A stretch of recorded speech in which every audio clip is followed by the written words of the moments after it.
ಇವತ್ತಿನ ಈ ವಿಡಿಯೋದಲ್ಲಿ ಜಿಯೋ ಪೇಮೆಂಟ್ಸ್ ಬ್ಯಾಂಕನ್ನು ನಾವು ಯಾವ ರೀತಿಯಾಗಿ ಫೋನ್ಪೇ ಆ್ಯಪ್ನಲ್ಲಿ ನಾವು ಲಿಂಕ್ ಮಾಡಬೇಕು, ಯಾವ ರೀತಿಯಾಗಿ ಪೇಮೆಂಟನ್ನು ಮಾಡಬೇಕು, ಕಂಪ್ಲೀಟ್ ಮಾಹಿತಿ ನಿಮಗೆ ಈ ವಿಡಿಯೋದಲ್ಲಿ ತಿಳಿಸ್ಕೊಡ್ತೇನೆ.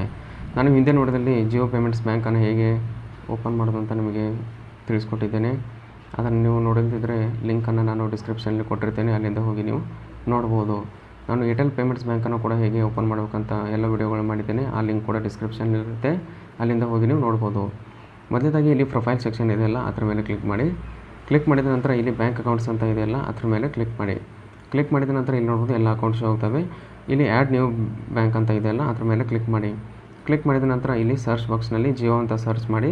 ಸರ್ಚ್ ಮಾಡಿದ ನಂತರ ಇಲ್ಲಿ ನೋಡ್ಬೋದು ಜಿಯೋ ಪೇಮೆಂಟ್ಸ್ ಬ್ಯಾಂಕ್ ಬರುತ್ತೆ, ಅದ್ರ ಮೇಲೆ ಕ್ಲಿಕ್ ಮಾಡಿ. ಕ್ಲಿಕ್ ಮಾಡಿದ ನಂತರ ಅಕೌಂಟ್ ಸಕ್ಸಸ್ಫುಲ್ಲಾಗಿ ಆ್ಯಡ್ ಆಗುತ್ತೆ.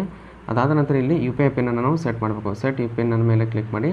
ನಾನು ಹಿಂದಿನ ವಿಡಿಯೋದಲ್ಲಿ ನಿಮಗೆ ತಿಳಿಸ್ಕೊಟ್ಟಿದ್ದೆ ಜಿಯೋ ಪೇಮೆಂಟ್ಸ್ ಬ್ಯಾಂಕ್ ಓಪನ್ ಮಾಡುವಾಗ ಅಲ್ಲಿ ನಿಮ್ಮದು ವರ್ಚುವಲ್ ಕಾರ್ಡಿನ ಒಂದು ನಂಬರ್ಸನ್ನು ನೀವು ಬರೆದಿಟ್ಕೊಳ್ಳಿ, ಮತ್ತು ಮಂತ್ ಇಯರನ್ನು ಎಕ್ಸ್ಪೈರಿ ಮಂತ್ ಇಯರನ್ನು ನೋಟ್ ಡೌನ್ ಮಾಡಿಟ್ಕೊಳ್ಳಿ. ಅಲ್ಲಿ ಇಲ್ಲಿ ಅದನ್ನ ಎಂಟರ್ ಮಾಡಬೇಕು. ನೀವು ಆಧಾರ್ ಕಾರ್ಡ್ ಮುಖಾಂತರ ನೀವು ಇದನ್ನ ಸೆಟ್ ಮಾಡ್ಬೋದು. ಈಗ ಆಲ್ರೆಡಿ ನಮಗೆ ವರ್ಚುವಲ್ ಕಾರ್ಡ್ ಫ್ರೀಯಾಗಿ ಕೊಡ್ತಾರೆ, ಅದರಿಂದ ನಾವು ಕೂಡ ಮಾಡ್ಬೋದು. ಈಗ ಡೆಬಿಟ್ ಕಾರ್ಡ್ ಮೇಲೆ ಕ್ಲಿಕ್ ಮಾಡಿ. ಡೆಬಿಟ್ ಕಾರ್ಡ್ ಮೇಲೆ ಕ್ಲಿಕ್ ಮಾಡಿದ ನಂತರ ಕಂಟಿನ್ಯೂ ಮೇಲೆ ಕ್ಲಿಕ್ ಮಾಡಿ. ಕಂಟಿನ್ಯೂ ಮೇಲೆ ಕ್ಲಿಕ್ ಮಾಡಿದ ನಂತರ ನಿಮ್ಮ ಒಂದು ವರ್ಚುವಲ್ ಕಾರ್ಡಿನ ಒಂದು 6 ಡಿಜಿಟ್ ಲಾಸ್ಟ್ ಕಾರ್ಡ್ ನಂಬರನ್ನು ಹಾಕಿ. ಎಕ್ಸ್ಪೈರಿ ಡೇಟು ಯಾವ ರೀತಿ ಹಾಕಬೇಕಂದ್ರೆ ಮಂತು ಇಯರ್ದು 2 ಅಕ್ಷರ ಲಾಸ್ಟ್ 2 ಅಕ್ಷರವನ್ನು ಹಾಕಿದ ನಂತರ ಕಂಟಿನ್ಯೂ ಮೇಲೆ ಕ್ಲಿಕ್ ಮಾಡಿ. ಕಂಟಿನ್ಯೂ ಮೇಲೆ ಕ್ಲಿಕ್ ಮಾಡಿದ ನಂತರ ಬ್ಯಾಂಕ್ನಿಂದ OTP ಬರುತ್ತೆ, ಅದನ್ನ ತಾನಾಗೆ ತೊಗೊಳುತ್ತೆ, ಇಲ್ಲಾಂದರೆ ನೀವೇ ಫಿಲ್ ಮಾಡಿ. ನೆಕ್ಸ್ಟ್ ಮೇಲೆ ಕ್ಲಿಕ್ ಮಾಡಿ. ನೆಕ್ಸ್ಟ್ ಮೇಲೆ ಕ್ಲಿಕ್ ಮಾಡಿದ ನಂತರ ಒಂದು ಯು ಪಿ ಐ ಪಿನ್ನನ್ನು 4 ಡಿಜಿಟನ್ನು ನೀವು ಇಡಬೇಕಾಗುತ್ತೆ, ಅದನ್ನ ಇಡಿ. 4 ಡಿಜಿಟ್ ಇಟ್ಟ ನಂತರ ಮತ್ತೆ 4 ಡಿಜಿಟನ್ನು ಹಾಕಿ, ಅದೇ ಸೇಮ್ ಇರಬೇಕು. ಡನ್ ಮೇಲೆ ಕ್ಲಿಕ್ ಮಾಡಿ. ಡನ್ ಮೇಲೆ ಕ್ಲಿಕ್ ಮಾಡಿದ ನಂತರ U P I pin set ಆಗಿರುತ್ತೆ.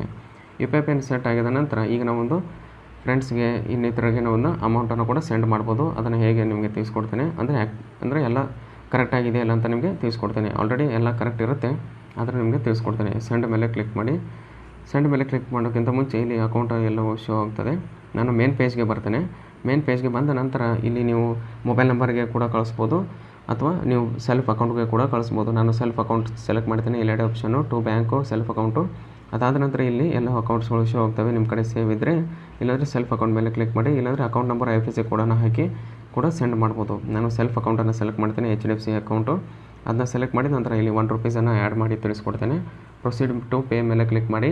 ಪ್ರೊಸೀಡ್ ಟು ಪೇ ಮೇಲೆ ಕ್ಲಿಕ್ ಮಾಡಿದ ನಂತರ ಇಲ್ಲಿ ಜಿಯೋ ಪೇಮೆಂಟ್ಸ್ ಬ್ಯಾಂಕ್ನಿಂದ ಟ್ರಾನ್ಸಾಕ್ಷನ್ ಆಗ್ತವೆ ಇಲ್ಲ ಅಂತ ಸೆಲೆಕ್ಟ್ ಮಾಡ್ತೇನೆ.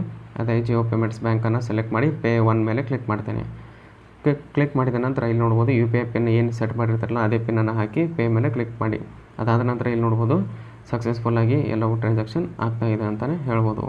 ಈ ರೀತಿಯಾಗಿ ನೀವು ಇದನ್ನ ಸಕ್ಸಸ್ಫುಲ್ಲಾಗಿ ಯೂಸ್ ಮಾಡ್ಬೋದು. ಇಲ್ಲಿ ಇದನ್ನು ಶೇರ್ ಕೂಡ ಮಾಡ್ಬೋದು. ನೀವು ಇಲ್ಲಿ ಯಾರಿಗಾದರೂ ವಾಟ್ಸಪ್ನಲ್ಲಿ, ಇನ್ಸ್ಟಾಗ್ರಾಮ್ನಲ್ಲಿ, ಟೆಲಿಗ್ರಾಮ್ನಲ್ಲಿ ಕೂಡ ನೀವು ಇದನ್ನ ಶೇರ್ ಕೂಡ ಮಾಡ್ಬೋದು.